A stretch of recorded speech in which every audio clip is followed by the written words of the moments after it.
If you think you've played all the best strategy RPGs out there, think again. Today we're diving into 20 forgotten strategy RPGs. Games that have had amazing ideas but have gotten overshadowed, mismanaged, or just plain forgotten. Welcome to LT Gaming, my name is Tom, and here we love shining a light on hidden gems and retro titles. In this video we're going to be exploring strategy RPGs that deserve a second chance, highlighting what made them great and where you can play them today. We're going to go chronologically from old school classics to more recent obscurities, so stick around, you might just discover a new favourite from the past, and let us know in the comments, did you play any of these games and which ones we should have included. Let's get started. In King Arthur, the role-playing wargame, you command knights in a dark Arthurian Britain, blending total war style real-time battles with RPG progression. Heroes cast spells and level up, influencing massive battles with morale and magic. This unique mix of grand strategy and fantasy RPG elements really made it stand out. Unfortunately, this one was overshadowed by larger strategy franchises of the time and its own buggy sequel, so many have forgotten this gem. Can you play this one today? Absolutely, it's available on Steam and GOG, and it runs very well on modern PCs, and community patches have helped with stability. Did you ever try uniting Britain in this game? Let us know. This next title is a cult classic and a story-driven clan management saga set in Glorantha. King of Dragon Pass plays like a blend of strategy and interactive fiction, with each decision in ruling your tribe creating new stories. Its unique gameplay emphasises mythical storytelling and clan politics over graphics. This was initially a flop in '99, it later developed a huge cult following for its originality, but many gamers still haven't heard of it, and it was long overshadowed by flashier strategy games. This one's very playable today, a remastered version is available on GOG and Steam. If you love narrative and strategy, give this one a try.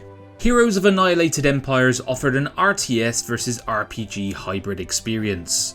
You could build huge armies in classic RTS fashion or focus in on a single hero, gaining levels and loot. Battles could also feature thousands of units or just your lone hero wielding powerful spells. This was an ambitious trilogy that never went past episode 1 unfortunately, and it left players with an incomplete story. It was forgotten as it received mixed reviews and no sequels, and was overshadowed by bigger fantasy RTS titles at the time. Can you play this one now? Yes, it's available on Steam and GOG, and still impresses me with its massive battles. Spellforce 3 seamlessly fuses isometric RPG quests with RTS base building. 1 minute you're crawling through dungeons with your party, the next you're managing an outpost, chopping wood and training troops. It's an ambitious plethora of genres, a fantasy XCOM meets Warcraft. Despite solid mechanics and a co-op mode, it was overshadowed by bigger RPG releases at the time and the niche appeal of this RTS RPG hybrid. Many players simply missed it. You can still play it easily, the updated Spellforce 3 Reforged edition is on PC and consoles, and it keeps this innovative title alive. A true oldie now, Paladin 2. This is a tactical fantasy squad RPG with turn-based strategy elements. You lead a party of knights and wizards on scenario-based quests, and amazingly you could import characters from the original Paladin, or even from the sci-fi game Breach 2. It included a quest builder to create your own maps, which was unheard of in '92, and it had very deep complexity, even down to manually facing your units to move them, and it made it very daunting. With no overarching plot and a clunky UI, it remained niche and got quickly forgotten in the 90s boom of games. This one you can play now on GOG, but I believe it's also abandonware, so check it out. This next title is an ambitious medieval life sim strategy that let you live the life of a knight from age of 12 to 30. Conqueror A.D. 1086 mixed RPG character development, kingdom management and even action combat. You'd oversee a fiefdom, build churches and farms like in a sim game, joust in tournaments and raise an army, all in a bid to claim the throne of England or defeat a dragon. It had ticking clock, fail to overthrow the king or slay a dragon by age 30 and it was game over. This was a genre blending game that was way ahead of its time, but the game's scope meant it was a jack of all trades and master of none. It was very flawed and overlooked, overshadowed by more focused strategy games at the time. It's still playable today and it's available on GOG, but it is still quite clunky, be warned. Rules of Engagement 2 next, a deep space strategy for the hardcore grognards out there. This one put you in charge of an entire fleet. You managed starships via a detailed interface with customized control panels and carried out complex missions across a branching campaign. Its standout feature was the interlocking game system. It could link with the tactical game Breach 2, so boarding actions played out in a different game engine then fed back into your campaign. That's very ahead of its time. But its steep learning curve and spreadsheet-like complexity kept it very niche. It's largely forgotten outside of retro PC circles and overshadowed by more cinematic space games of the 90s. It's available on GOG and runs via DOSBox, so you can relive this rather unique experience. Rage of Mages next, and this is another RTS RPG hybrid. Think of it as Diablo meets Warcraft. You control a hero and hirelings in real-time combat, complete quests, collect loot and level up, but using a RTS style interface. You have two distinct classes, fighter and mage, and dozens of missions ranging from rescues to treasure hunts. Despite this rather unique approach, it was overshadowed initially by Blizzard's titles of the time, and many Western gamers missed it, making it a forgotten gem, even though it spawned a sequel and an MMO. Playable today, yes, you can pick this up on GOG. It's a bit clunky by modern standards, but worth checking out if you like these sort of titles. Warlords Battlecry brought RPG mechanics to RTS before it was cool. Persistent heroes who carry over between battles and 9 distinct fantasy races to command. You would build bases and armies like in Warcraft, but your custom hero could cast spells, wield artifacts and level up across an entire campaign. It was highly innovative and it predated Warcraft 3's hero system. It earned very strong reviews, yet it was still a commercial flop. It only sold a few thousand copies in the US. Overshadowed by bigger titles and a lacking marketing department, it remained under the radar, even though it got 2 sequels. Warlords Battlecry Trilogy is available on GOG and Steam and is still a blast for RTS fans craving that RPG depth. An obscure Eastern European title next, Konung 2. This one mixes action RPG adventuring with a touch of town management. It was set in a mythical Slavic land that let you roam in an open world. You would recruit up to 10 party members and even rule villages where you could build and protect settlements.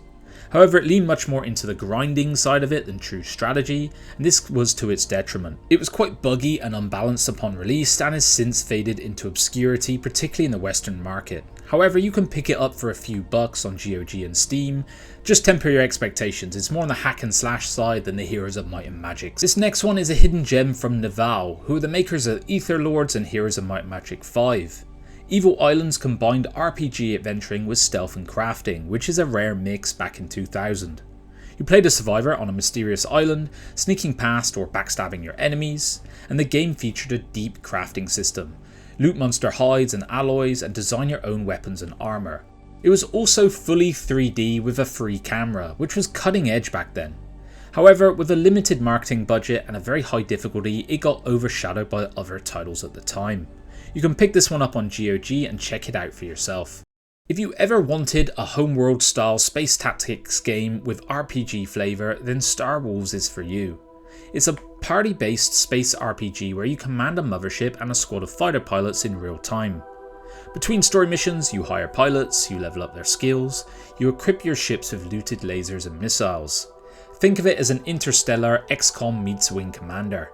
It offered open-ended missions with tactical pools to issue orders during those frenetic dogfights. Despite 2 sequels, the series has really remained under the radar, likely overshadowed by more flashier space sims and a lack of advertising. It's playable today, it's available on Steam and GOG, so you can dive into this forgotten universe. An official D&D RTS that many have forgotten, Dragonshard. This one tried to marry real-time strategy with classic dungeon crawling. On the surface, you would build armies and bases in a war-torn kingdom, but underground your heroes would delve into dungeons in an RPG style mode, and loot and XP and all that good stuff. This dual layer gameplay was innovative at the time, smoothly shifting between RTS and RPG elements. Even let you choose between 3 different factions, align with light or darkness, but sadly Dragonshard was overshadowed by Warcraft and never got the spotlight. D&D fans weren't used to RTS, and RTS weren't too sure about the RPG bits. It became a one-off title lost to the annals of time. You can play it now on GOG, so if you love RTS and D&D, definitely give it a shot. Currently in early access, Silence of the Siren hasn't had the time to be forgotten, but it's certainly been overlooked. It's a promising strategy RPG that flies under the radar. It's heavily inspired by Heroes of Might and Magic, but with a sci-fi twist. You control heroes and armies on strategic hex maps across different planets, gathering resources, capturing bases, and then engaging in turn-based battles against alien creatures and rival factions. Essentially, it's Heroes of Might and Magic in space, with multiple species and futuristic tech instead of knights and dragons. Being indie and still in development is still finding its feet. It's available on Steam, and the devs Oxymoron Games are actively updating, so it's one to watch. What do you think, guys? A Heroes of Might and Magic game set in space? If you know the lore, it's not as outlandish as it seems. Eador Genesis next, and this is a turn-based fantasy strategy game that sits somewhere between Heroes of Might and Magic and Master of Magic. Eador Genesis looks old school, pixel art and all, but it offers incredibly deep gameplay. You conquer a world broken into shards. Each shard is a strategic map you must win, one after another, unlocking new units and buildings as you go. Its charm lies in its RPG elements. You hire heroes, explore provinces for lore and random events, and make moral choices that affect your empire's alignment. This is an indie title that's remained quite low profile. It was overshadowed by flashier 4X games, but those who discover it often call it a hidden masterpiece of strategy. It's available on different platforms including Steam, so if you crave a deep, lengthy strategy RPG, Eador Genesis might be worth your time. What if you mix XCOM's tactical combat with a Heroes of Might and Magic style adventure map? You might end up with Fort Triumph. This is a turn-based tactical strategy hybrid where you lead a band of tongue-in-cheek fantasy heroes exploring a world map, capturing towns, gathering artifacts, all that good stuff. And then you have battles where physics is very much playing a part. You can knock down trees, you can kick boulders to squash your enemies, and it adds a fun environmental puzzle element to fights.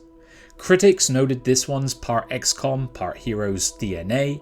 Despite this clever design, it didn't really make a huge splash though. An indie release in a niche genre, it was easy to be overlooked and thus became a forgotten gem for many. You can pick it up on Steam and check it out for yourself. Heroes Hour is a recent indie title that feels like a love letter to Heroes of Might and Magic, but with its own twist. It's a fast-paced pixel art strategy RPG where you build towns, recruit creatures and roam on a fantasy map. However, battles play out in real-time auto-battle style and armies clash chaotically and quite hilariously I might add while you cast spells and watch the mayhem unfold. It's quick and hectic, which is a complete contrast to Heroes' slow tactical fights. With 11 factions and procedurally generated maps, it has a lot of replayability. Being an indie, it lacks a big marketing budget, but I've featured it quite a few times on the channel and I'm a really big fan of the studio. Pick it up and tell me what you think. A true open source legend next, Battle for Wesnoth. This is a free turn-based strategy RPG that's been evolving for decades. It features old school hexagonal combat in a high fantasy setting. You build armies of units and each one can level up into stronger forms over your scenarios and tackles story-driven campaigns created by the community. Its pixel art may be simple, but Wesnoth boasts enormous depth, managing unit traits and terrain bonuses to surviving permadeath of veteran units. With over 15 years of community-made content and polish, it's a treasure trove for strategy fans. And of course it is free, but it's still overlooked by mainstream gamers in my opinion. Open source nature, lack of advertising is all contributed to this one being a hidden gem. It's free to play, so download it on Steam or wherever you want to pick it up. As the follow-up to the legendary Heroes of Might and Magic 3, Heroes 4 had big shoes to fill and it took bold risks. It introduced hero units that personally fight on the battlefield, simultaneous retaliation in combat, and a much darker narrative.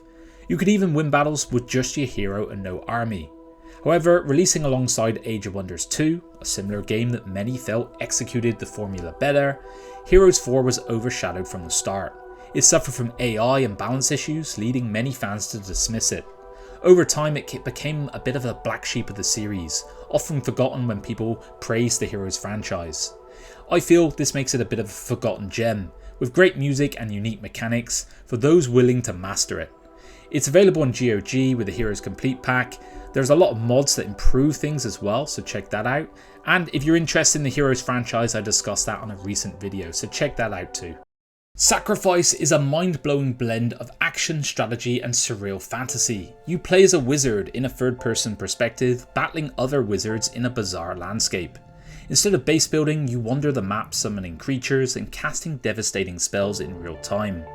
Souls of your fallen foes are your resource to create new minions, and you fight over mana fountains to fuel your magic. With 5 gods to appease, you could choose different spell paths each campaign, and it led to multiple different endings. Critics adored this game, it was innovative, and it even was IGN's strategy game of 2000, yet Sacrifice sold terribly and is barely referenced today despite its innovative approach. Likely its unique nature was still hard to market, and it released in a crowded year. It truly fits the Forgotten Masterpiece label. You can play it on Steam and GOG. I think it still looks wild and wonderful, but this is a game I think would deserve a remaster. Have you even played Sacrifice? Let me know in the comments. And that's 20 Forgotten Strategy RPG games, each one unique, underrated and worth revisiting. I won't bother with honourable mentions in this, I'll let you guys let me know in the comments. Which strategy RPGs did I miss, what do you think deserves more love, and if there's enough of them I'll make a part 2. If you enjoyed this video, hit like, subscribe and join us for more gaming deep dives. Thanks for watching guys, bye bye now.